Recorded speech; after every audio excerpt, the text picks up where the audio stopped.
Okay, this is the bagda kauda that I made.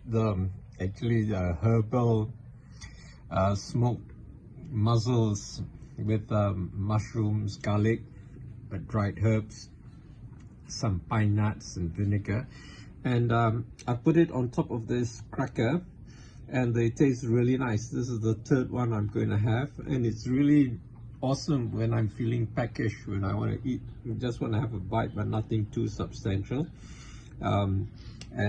These are Jacob's wheater meal. Okay, actually I wanted to get some rye bread, something like rye vita, from what do you call it, IKEA, but I didn't want to go all the way to IKEA, so I just looked for whatever I could find at 99 Speed Mart.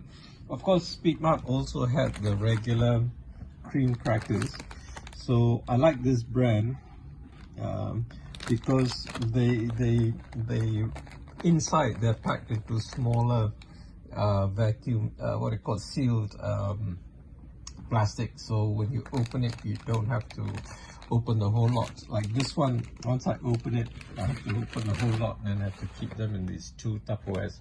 Okay, so this brand of cream cracker is good, but I just wanted to try a different type of cracker, and it tastes really awesome with these.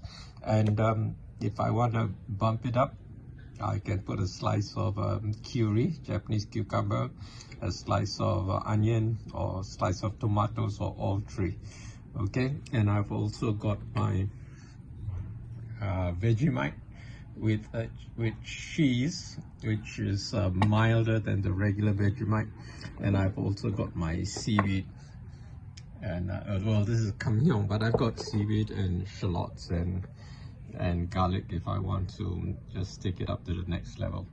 Okay, see you next time. Bye.